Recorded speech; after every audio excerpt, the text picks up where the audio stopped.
Okay. All right. Hey, before we get started, Ben, can I just point out it is Pride of Barbados season in Austin, and these beautiful red and orange flowers are everywhere in this neighborhood and all over town, and they make me so happy.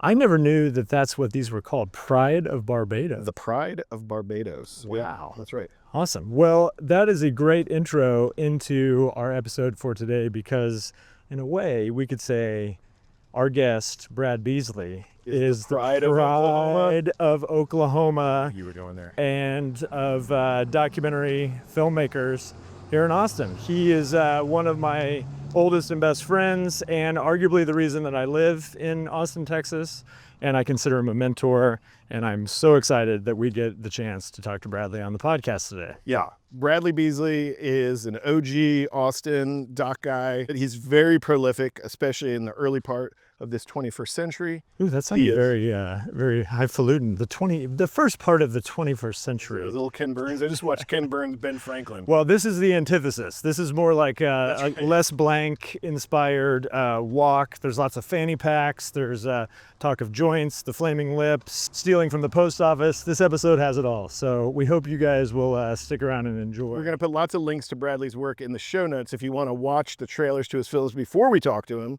so that you get a sense of who this guy is. I recommend that.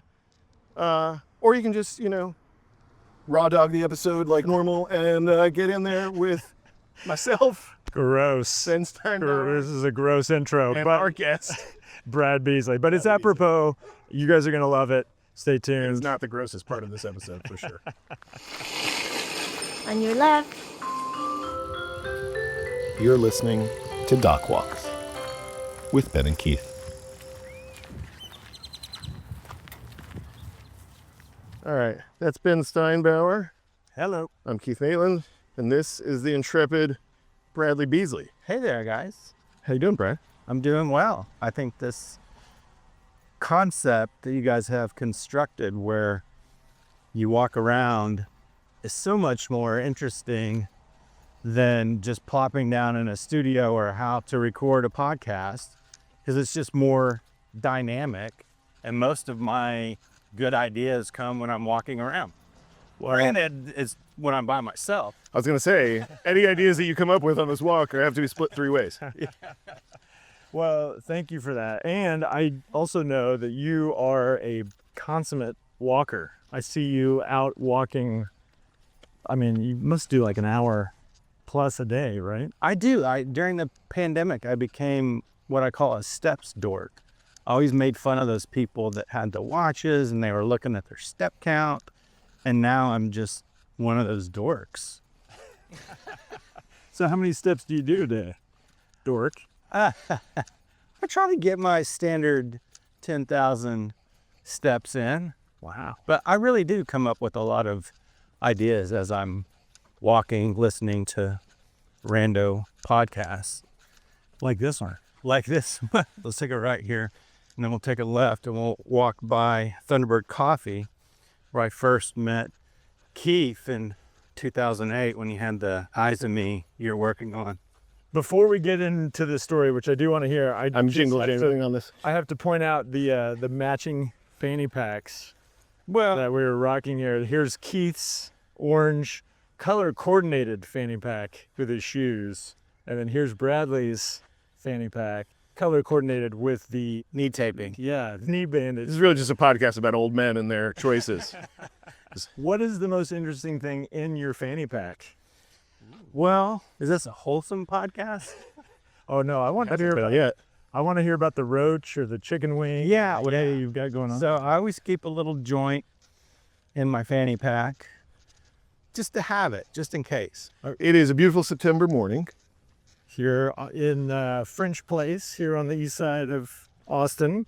And this is a special episode. I'm just going to co-opt this because this is a special episode for me because we get to interview and walk with one of my favorite people. And of course, I'm talking about Keith Maitland.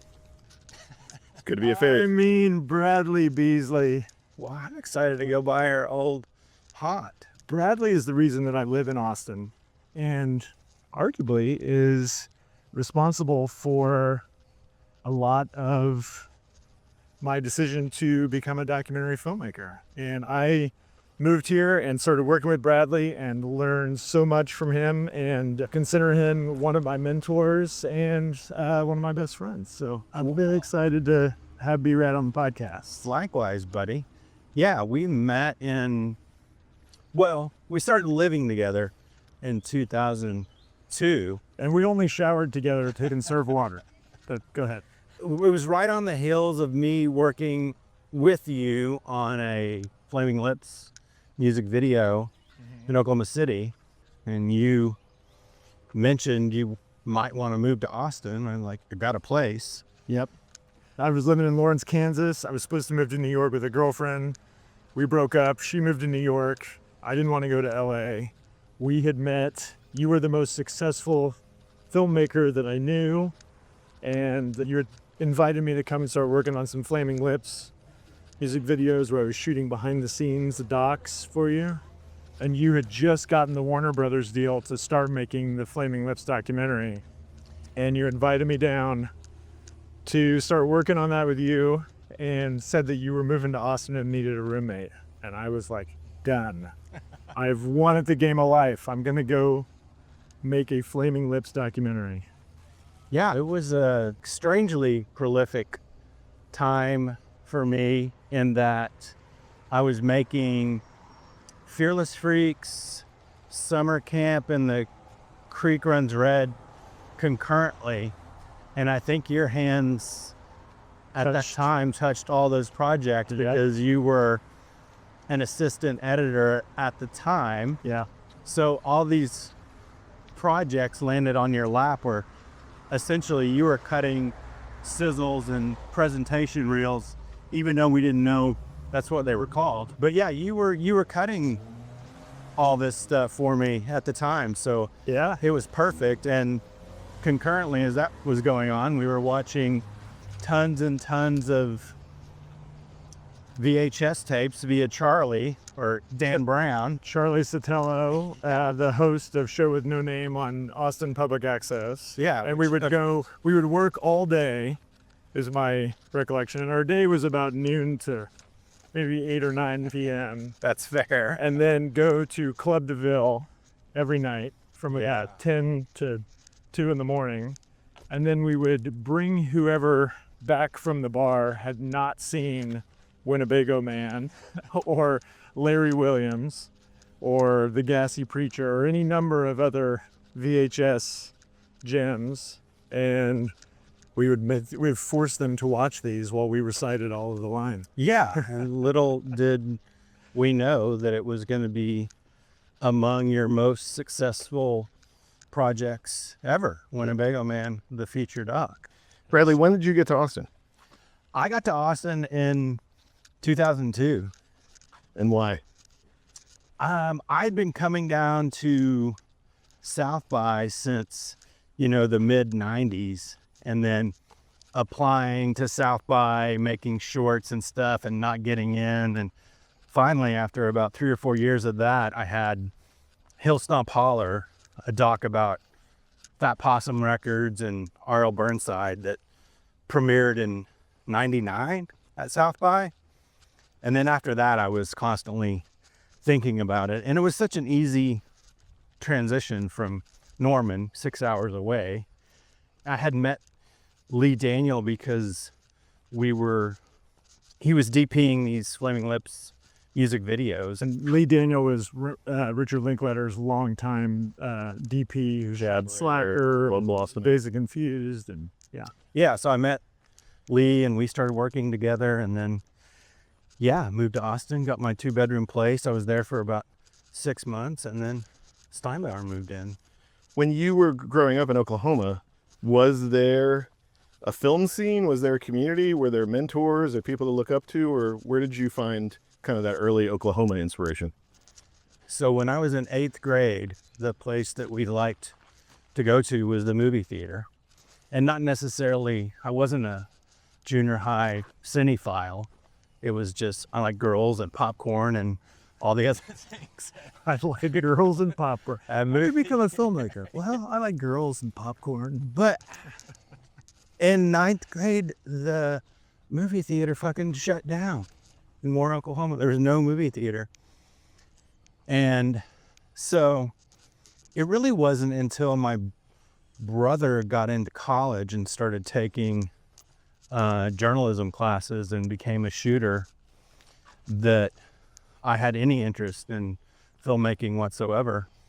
But it was all driven by my older brother, who was taking me to these punk rock shows when I was in junior high, and you know, all these high school kids or were watching bands like the Flaming Lips in the mid 80s when I'm 14, 15, 16 years old. And I think just being part of that scene kind of turned me on to wanting to be more of a creative force.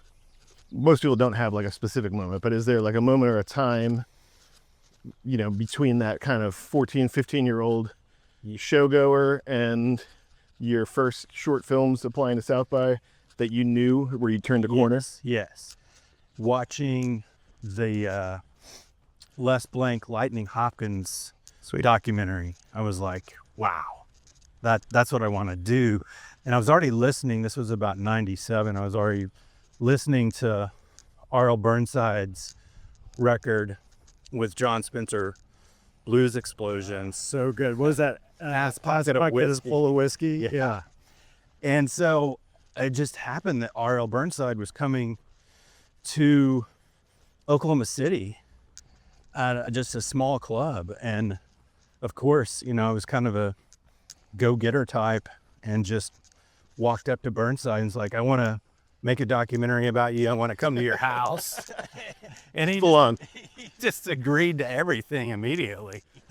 So within weeks of meeting R.L. Burnside and having this sort of epiphany after watching the Lightning Hopkins doc from Les Blank, I was in R.L.'s kitchen with he and his family, and he was playing music, and I got him to sign a release, and that was how it really started.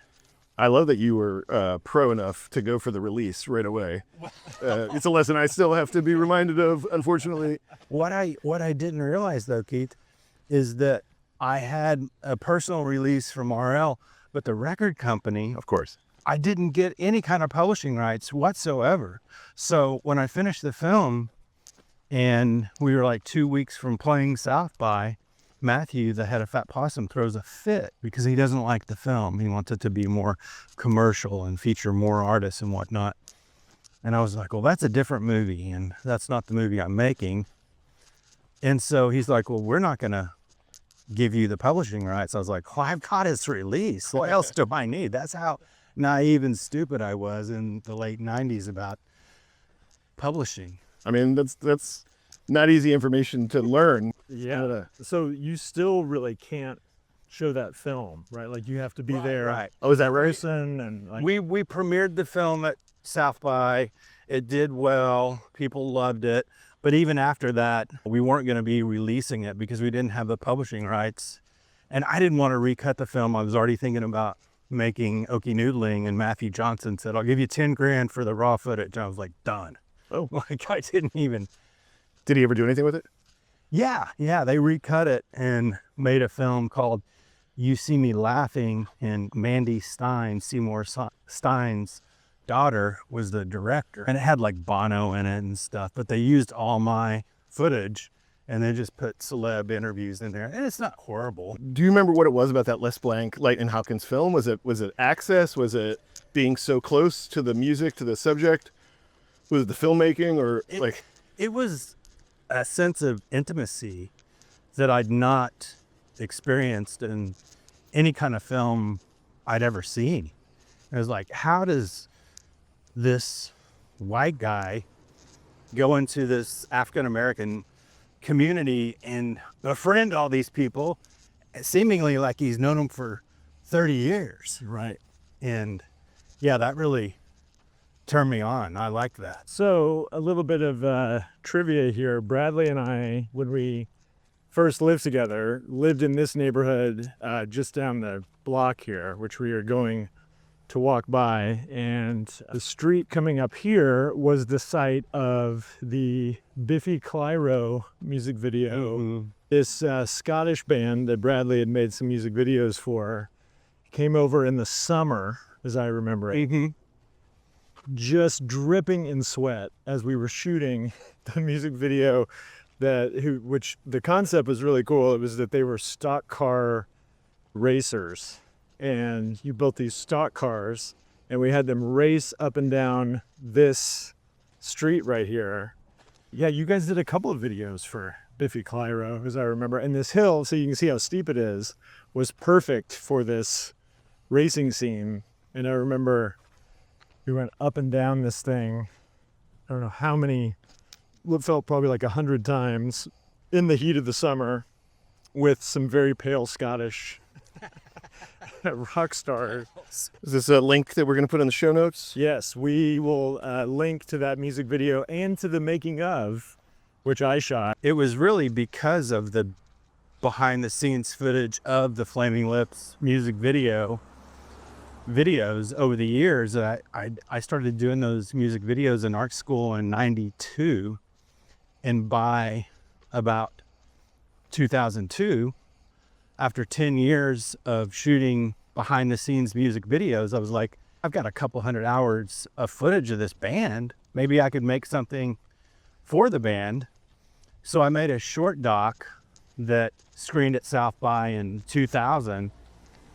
And then from that is how I built the Fearless Freaks. But it was just one of those projects, kind of like the Sandlot documentary that I'm doing now, that you just collect all this footage.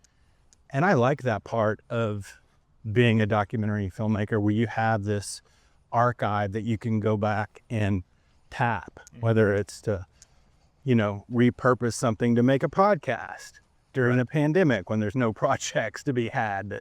Like I like what you did with your Dr. Dante. Yeah. I really like that part of it, is collecting part of history and keeping that. I'm in talks right now with this museum in Tulsa called OK Pop, and they may be acquiring my archive. I have this whole collection of 16 millimeter films that, the first 3 or 4 projects I shot were all in 16. Tell us how you met Wayne Coyne and got involved with the Flaming Lips. It was just, being in art school at the University of Oklahoma was just a very small group. And Michelle, his girlfriend at the time, was in some photography classes of mine. And I heard they were looking for somebody that could shoot. And for Wayne, it was just like, okay, this guy has access to cameras, albeit they're through the university. Let's get them. And how it was you were a guy with a camera. No, it was never. Wayne never came to me and said, "Man, I've seen a lot of your work, like Pizza Man and other titles, and I really want to work with." So, well, can't see that guy who did Pizza Man. Well, this is a curveball or a detour from the conversation, but you have to explain to Keith what Pizza Man is. For some reason, in the School of Art at OU, it was just insanely experimental, and it didn't seem goofy at the time, but it seems real goofy now. But people would just do gross stuff for shock value. It was like performance art, basically. Yeah, totally. And I had a painting class, and I couldn't paint, but I would just adhere stuff to the canvas, and it didn't matter. No one cared. It was all about the ideas and the concepts, wildly experimental. So among one of the pieces that unfortunately I watched was some guy in the class hanging himself upside down and defecating. And the professor is just like, yeah, let's go with that. So I was like, well, I got to top that. So I got a bunch of art school freaky friends and punk rock bands to take off their clothes, and we ordered pizza and invited the Pizza Man over to deliver pies to nude guys. And I've been lucky enough to see this video, and from what I recall is... I don't think we're going to put this link in the show notes.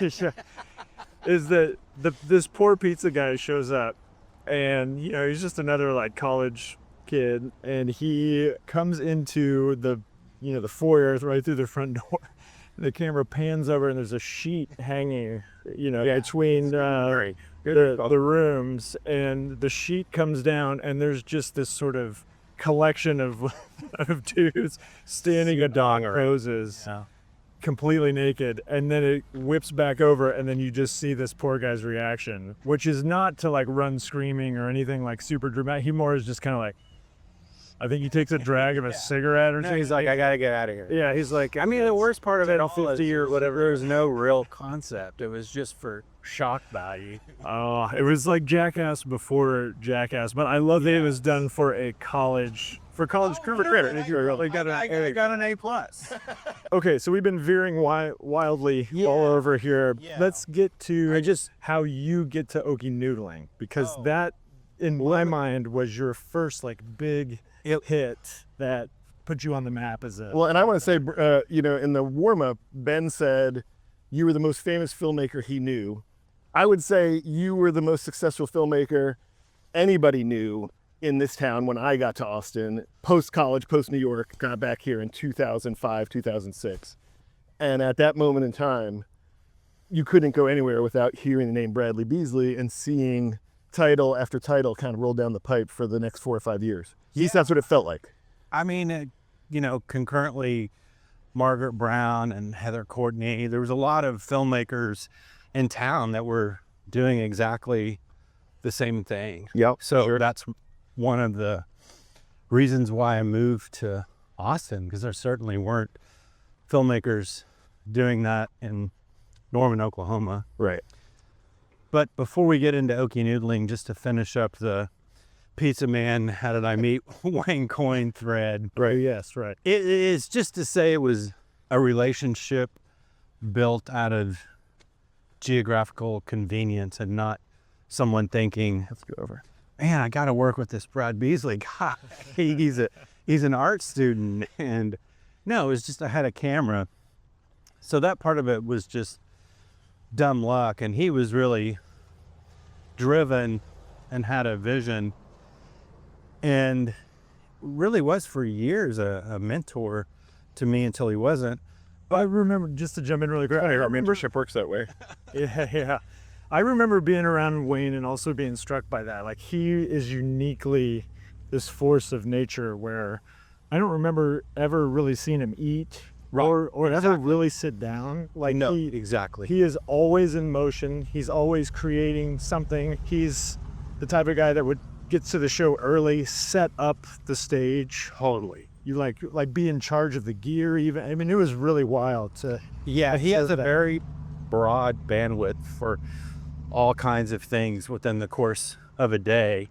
And I feel like he and I are both sort of driven and passionate, but the thing he lacks is the ability to have just social relationships. And that always bummed me out, because I'm like, after the music video or whatever, I'd be like, let's go get some food and drinks and talk about how cool that was. Right. Which we all do to this day. Yeah. But he never made time for anything like that. But just watching him work was inspiring and definitely taught me how to become a better artist. Mm-hmm. How to work hard. And Yeah. Are there any specifics in tied to that for you with him? How to become a better artist? I'm always... I think specifically Wayne taught me that you have to finish the project that you start and finish it fast, and don't worry about what people are going to think. Get it out there. So between 99 and 2009, I pumped out 7 feature-length docs that all premiered at festivals and did fairly well, That's what I was talking about. When I jumped into this, kind of felt like I parachuted into an existing scene and kind of couldn't find a way in or find my footing.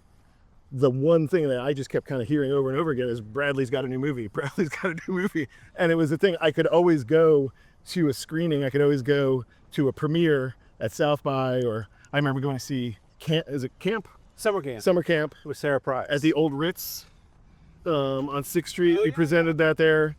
And just, you know, every time I turned around, you had a new one coming out, and that sort of prolific nature isn't common in that period of time. Can you just run through the titles, and then we'll kind of hone in on a couple of them? Sure. So here's the house, 3415 Hollywood, where Ben and I lived. And This is where you lived while you were making all these films. yeah, this is where Ben was in the back room cutting Fearless Freaks, Summer Camp, The Creek Runs Red, all that stuff. But yeah, between 99 and 2009, there was Hill Stomp Baller, OKIE Noodling, Fearless Freaks, The Creek Runs Red, Summer Camp, OKIE Noodling Part 2, the sequel. I don't know if we needed it, but we made it. We got money to make it, so we did it. And then Sweethearts of the Prison Rodeo in 2009, the same year that Ben finished Winnebago Man. Yeah, that's right. And I think I worked on almost all of those films in some. Oh, you did? Yeah, you definitely. All of those somehow. Most of them in this house. And I remember, so like I don't know how close we can get here because somebody probably lives here, but this was the living room right here. This was your bedroom, right? And then in the back of the living room, like if we went through the front door, the back wall would have been your desk setup. Yeah. And you know, this is like 2000, so we're talking a big ass monitor, you know, maybe one great big computer with a big screen. Like it was sizable. It was a big setup is what I'm saying, because the hard drives were large, computers were large. It took up like half the living room. It was sort of the command center there. Totally. And then there was a kitchen, and then through the kitchen was my room, and my room had a bed and then a desk that was about as large that just completely dominated. And a gigantic red chair. Oh, I had a huge red office chair. Yeah. You're right. Yes. I had a great big. The room was too small for a big chair, but I spent almost all my time in that thing. So I guess it needed to be comfortable. Yeah. Yeah. And we had a lot of fun in this house and made a lot of cool work for sure. Yeah. So the last, you know, sort of feature doc that I made in that era was Sweethearts of the Prison Rodeo. And I was actually had moved from this place to San Francisco in 2006 and was working on some TV shows up there. And then I heard in 2006 or 7 that they were starting the prison rodeo and they were going to allow women to participate. And I immediately, like within days, had moved from San Francisco back to Austin to be adjacent to the prison rodeo. So I was only 6 hours away, so I could drive, you know, back and forth. So I got funding to make OKIE Noodling Part 2, but what they didn't know, the funders, is that I was using that half of that money to make Sweethearts of the Prison Rodeo. But I guess they know now. Were you double dipping on like production trips, like driving from Austin up to Oklahoma, shooting one, shooting the other, all on one trip? Oh yeah, so it was the summer of 2007. I was with my close friend and longtime collaborator and producer, James Payne.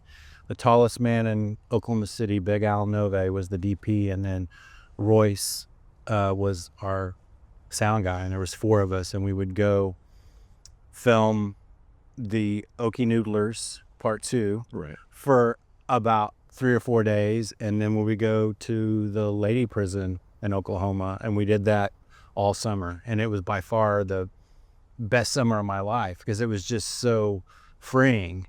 You know, before kids, before marriage, you're with 3 of your closest friends making, you know, Going to prison. Yeah, it's a lady criminal. making a film that I really believed in and was passionate about. Yeah. I really wanted to make that film and enjoyed every bit of the process. And, you know, looking back on that, you know, to borrow a phrase from Wayne, he would liken being in a band to being a pirate, you know, a couple hundred years ago, where you just get to travel around and have all these adventures and be so free. And that's how I look at that time. Like, you know, I'm not a pirate anymore, but I used to be. It's like, I got to travel around and make all these projects with your friends, and you come back home, you know, obviously before kids, but lots of fond memories. And I love that about you and the way that you worked, was that it was always about being with friends, bringing friends in to help you make the project. There was often this sense of like freedom where, like you're saying, you were double dipping, you were sort of like throwing it all out there all the time. There wasn't like a safety net about like, well, you know, if I save money here, we can do this there. It was very like, everything was, we were doing it ourselves. It was very like speculative, and it was really exciting. And I remember the story of like making the things was always as good as the things we were making. And I remember Greg Quidar, who's been one of our guests on the podcast, said that really eloquently, where he's like, you can sort of trust that if the setup of what you're doing is a good story to people, then the thing that you're making will end up being a good film, like a good product. I'm a little worried I edited that out of the Greg Quidar episode. Bren has referenced that every episode since then, and then I keep editing it out because there's no root to it. So now it could be, you could say, just like Bradley said.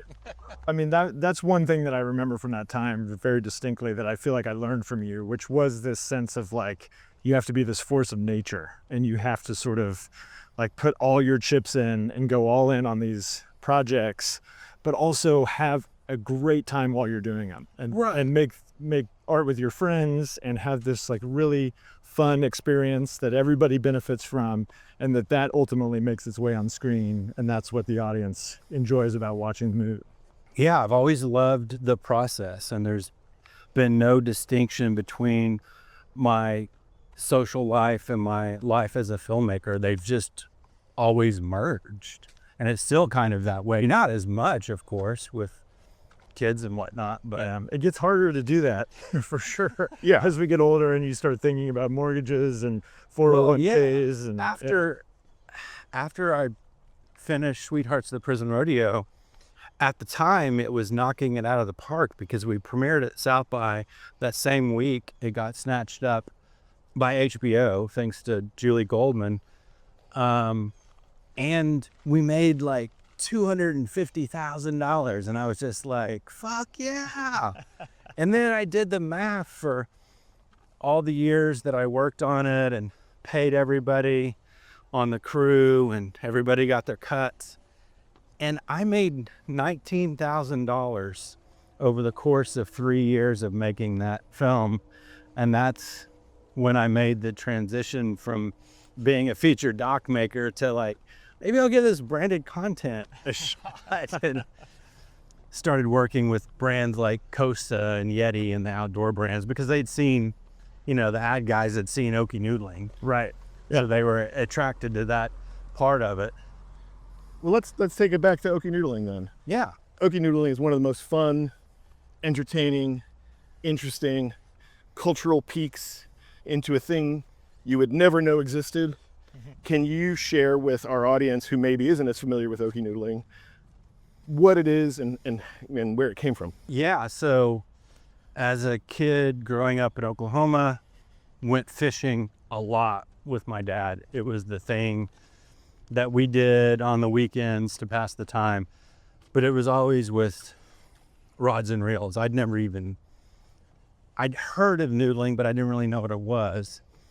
Cut to being 14 years old in the early to mid 80s, and I'm at a family reunion, and it's my mom's family reunion, so the last name is Buford. But I come across these teenagers with mud and a little blood and stuff all over their arms, but they also had name tags on that said Beesley. Come to find out, I was at a family reunion and I met double cousins, which... That's very Oklahoma. Are we related to these people on a boat? I don't even know what that means, but it sounds bad. Yeah, it does sound bad, and it sounds very oaky, but it's just distant relatives getting married and whatnot. But that's the first time. And God, that captured my imagination. These guys down there in the lake catching catfish with their hands, and it just never left me. And I had... Well, let's not bury that theme, that concept right there. What is noodling? Yeah, just catching giant catfish with your bare hands. So you literally reach into a hole, the catfish bites your hand, and you pull this enormous catfish. Right. So the question is, are you catching the catfish or has the catfish caught you? It's a little bit of both. But yeah, going into it, I just had no aspirations to go out there and catch catfish myself. But the very first shoot, I found myself in the water noodling catfish for myself, by myself, and really enjoyed the process. So much so that I made a feature doc, and then I made a sequel, and then I did 2 seasons of a reality show for History and Nat Geo, and I started a tournament. So within the documentary OKIE Noodling, I wanted a way for my cast members to meet and compete against one another. So I constructed this tournament that didn't exist. So it was like manufacturing content over producing a documentary, which I still think was a good idea. And it was a great way for all these guys to come together. What I didn't know is that like 25 years later, there would still be an OKIE Noodling tournament happening today with, tens of thousands of people coming from all the world to watch and participate in this event. Seized on this subculture through your cousins' cousins, who were also your cousins, and you saw something in this. Look, these people are sticking their hands in the mud and coming up with fish, and you hadn't seen it before. We hadn't seen it before. You put a camera on it, but there was no resolution to the story. There was no way to kind of pull it all together. Is that what I'm hearing? Oh, absolutely. Like I didn't want to force these guys like, hey, let's have a gathering, let's have a fish fry or something. I wanted like real stakes and real drama, and I knew that these guys were hyper competitive. So they wanted to compete, and they kept saying, there's no noodling tournaments. We're the bottom feeders. No one cares about us. Which is kind of the truth about noodlers. No one does care. No one cares. Well, until you gave us a reason to. And so let me ask you this. As a documentarian, I know you're not a journalist, right? You come out of a Pizza Man art school background. Was there any pushback internally or externally in the documentary community around kind of constructing this third act tournament? I can't remember, honestly. It's been a minute since I've seen the film. Sure. Whether you reference that you have put this together or not. Yeah, no, I had some VO. I was like, these noodlers are asking why there isn't a tournament. They have all these bass fishing tournaments. Why isn't there a tournament for noodlers? And I was like, well, by God, we're going to make one, fellas. Okay, so you got up to it, right? I didn't know anything. Oh, yeah, it was part of the story. I knew a guy at a restaurant that was a fisheries biologist. Okay. And I happened to camp on his land a lot, and it all just came together so easily. And so making that film, tell me the funding scheme, right? Like the production, like how you were able to pull that off. Is this kind of in the front part of this run? Oh yeah, definitely. So on the hills of Hillstomp Holler, I had racked up 10 grand on my girlfriend at the time, Jody's credit card, to make Hillstomp Holler. And then Matthew Johnson gave me 10K. So I paid off Jody's credit card, and then I re-upped on OKIE Noodling. And I spent a year of shooting, and then I cut a trailer for ITVS, and they funded it. Wow. And I went into the meeting in San Francisco with ITVS in 2001, and they looked at my budget. Yeah, and what they say. ITVS looked at the budget and they're like, dude, this isn't enough money. You're asking for $40,000. You need more. And so I walked out of the meeting with like $65,000, and in 2000, that was a lot of bread to me. So yeah, I was able to pay off Jody's credit card and finish making OKIE Noodling. I was working at the U.S. Postal Service at the time doing training videos, and I used all of their editing equipment to finish the film and the mix and everything there at the Postal Training Center. From pizza man to mailman. And was that independent lens that it went out on, or through what thread? No, I did make the Creek Run thread was independent lens, but OKIE Noodling was something else. But what I didn't know with all of OKIE Noodling, the sequel, the TV shows, the tournament, I had no idea that I was going to become this hyper passionate noodling. Yep. Like, outside of my kid, I think I care more about noodling than anything. Like, I'm not even kidding. Like, I turned down good paying jobs in the summer to go noodling because it just means that much to me, and I can't put my finger on exactly why, but I care about it a lot. Like, Sonny doesn't have to play baseball.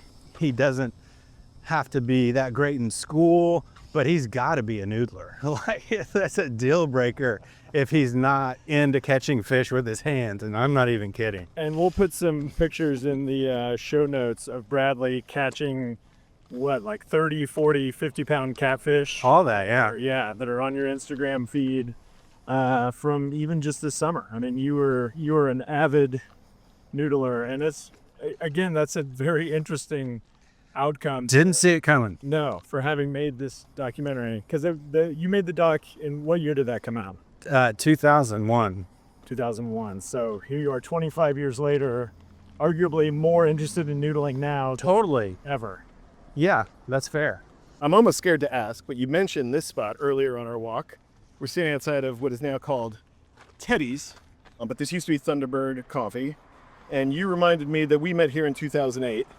I don't have any recall of this particular meeting, but I do know that that's the time period when I was reaching out. It was to Eyes you, of Me film, right? to Heather Courtney, to Margaret Brown, people you mentioned before, people in our community that had walked this walk, before me and had plenty to share. And I'm sure that I remember tapping you for information and relying on you for inspiration. What do you remember? I'm a little scared to ask, but what do you remember from this meeting or from that time period? Oh, I just remember you were asking about funding sources, and so I kind of turned you on to ITVS. And did you end up getting funding? I did. There you go. See, there we go.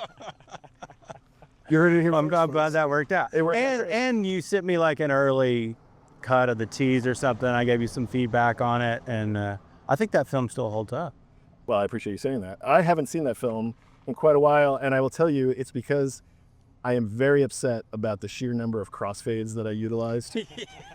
I honestly, I felt like it was thematic. I remember having the conversation with ITBS, and they're like, there's a lot of crossfades. And I was like, it's thematic. The other day, I found myself excoriating one of my edit interns For a dissolve. for so many fades. And she only used 2, and I was just like, there's no crossfades in this office. If we learned anything in the year 2008, 2009. Well, that's another interesting thing, not just about you guys, but a lot of successful doc makers come from the world of editing. They started out as editors, and I think editors make the best filmmakers because you know what you're after when you're out there. Right. Yeah, you're cutting it together as you go. I definitely shoot like an editor. Yeah.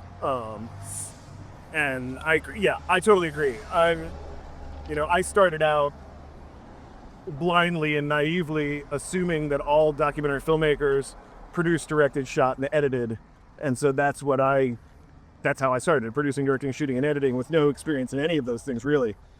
And of all of those things, editing is the one that I'm strongest of overall, and the one that impacts all the other decisions. Well, and one of the things that we hope this podcast accomplishes is that young filmmakers can listen to this and get some inspiration and some learn a little bit from people who are further along in their careers. So, what would your advice be for a young documentary filmmaker just starting out right now? Oh, I would think just don't worry about the budget. Don't worry about the distribution. Just go out there and be passionate about the topic and find out by doing if you like the process. And then if you like the process, then you have to finish. And I said this earlier about Wayne Coyne. That's what he taught me. Just finish the project is my biggest piece of advice, because I think, how many filmmakers do we all know that have 3 or 4 films in the work that never get finished? Right. I have 3 or 4 in my office right now that are never going to get. I mean, I love that piece of advice, and it's the one I find hardest to take, because when you're getting started, I was the same as you when I made Eyes of Me. I spent 4 years on that film, and I got paid a total of $40,000 over a 4-year period. And That's $10K a year, bud. That's not bad. I have no regrets. Like, I'm glad I did it, and the film, I'm glad to hear you think it stands up. I need to see it again. But it got me started, and it got me where I'm going. And then the next 2 films I made started with no money and just, burned out credit cards and called in favors and wore a lot of hats. But now, pushing 50, mortgages, kids, second half of life kind of looming large. Like, I've burned a lot of time over the last 6-7 years developing ideas that are never going to get finished. And I know to a degree you've done some of that. Oh, totally. But I mean, I don't look at it as burning the time. Development is like my favorite. Yeah. Well, I'm not pushing back on that either. I just get like the idea of like getting the thing made and like finishing no matter what is advice I like hearing, but it's not advice I've taken all that much in the last couple of years. I've started a lot of things. Many of them won't be finished for various reasons. But I'm looking at the things that I've got started now and hearing you say that, I don't know, makes me want to make an adjustment. Yeah. I mean, even if the project is just, I'm going to create this tease for this project, finish the tease and see it through and pitch it. Okay. What other any other bon mots you want to share with our young audience? Don't make Pizza Man Part 2. Because that's in development right And if anybody wants to make OKIE Noodling Part 3, I'm available. What are you working on now, B-Rad? What's up next for you? I've been shooting sandlot baseball out at the Long Time with our baseball team, the Texas Playboys, for the past decade, but it's been mostly stuff for brands. But through that, I've collected hours and hours of footage, and so I'm trying to kind of expand that archive into an actual film that goes beyond just our community here in Austin and touches on sandlot baseball in New Orleans, San Francisco, Brooklyn, wherever. Awesome. How are you going about setting that up? Like, are you doing the traditional, you're making a proof of concept sizzle reel and then taking it out to distributors to see if they'll give you money for it? Or are you sort of getting back to your roots and making it any way you can? Somewhere in between. There's been a couple of trips, like Jack and I and Howard went to Alabama a couple of weeks ago to film with some guys that Jack Sanders was on a team with there in New Bern, Alabama in the early 2000s, because like Hill Stomp Holler, these guys are now in their 70s, late 70s, and starting to die. And I was just like, all right, let's get there now. Right. So we're bootstrapping some of it, but then approaching investors concurrently as we're building the materials. Which film of yours, if someone were to start with a Bradley Beesley film, which one would you recommend?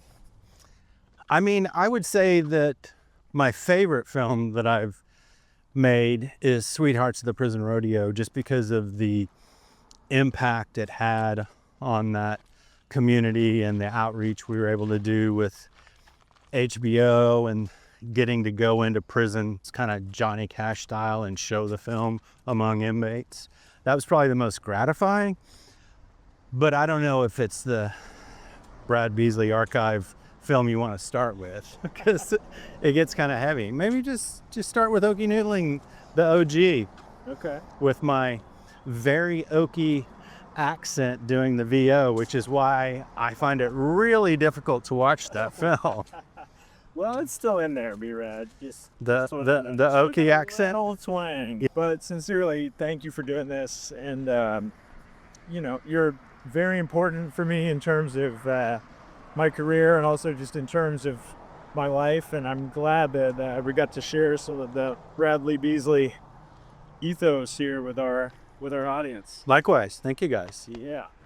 We're going to put some links in the show notes. What do we have? We've got not Pizza Man, but maybe some trailers to OKIE Noodling. Yeah, we'll do OKIE Noodling, Sweethearts of the Prison Rodeo. Let's do all the trailers. Well, You know what we didn't talk about? what's that?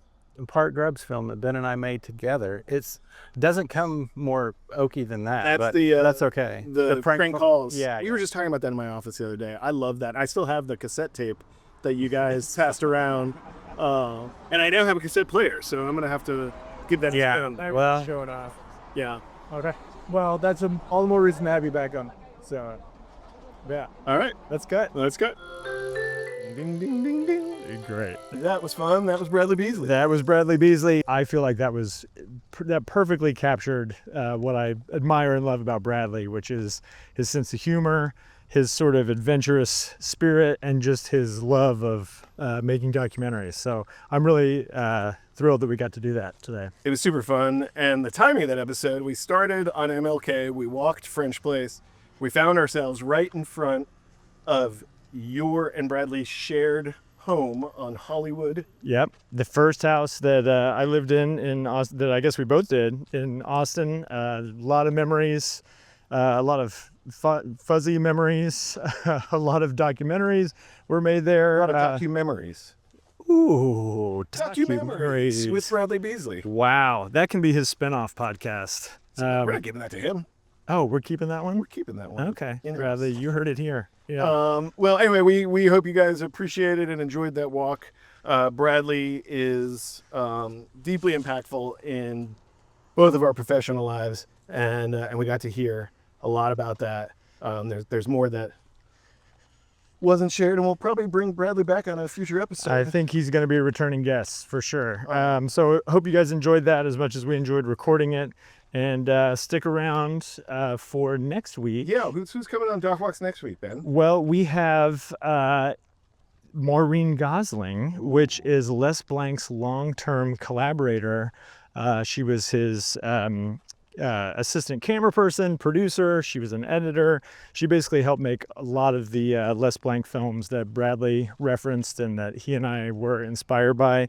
And I am thrilled to get the chance to pick her brain and learn from her. Is Maureen on the road with some films? Or? Yes, she's coming here with her new film that they're playing at the Austin Film Society. So thank you to Lars for asking me to moderate the Q&A screening and to get to know Maureen. So I'm thrilled to bring that to you guys here very soon. Okay, so we'll catch up with Maureen and what's going on in the legacy of Les Blank and what she's up to now. That's right. And we'll catch you guys next time On Doc Walks. Doc Walks is created, produced, and edited by my friend Ben Steinbauer of The Bear. Hello. And my friend Keith Maitland of Go Valley. Thanks for tuning in. Follow us at Doc Walks Pod on Instagram, X, and YouTube.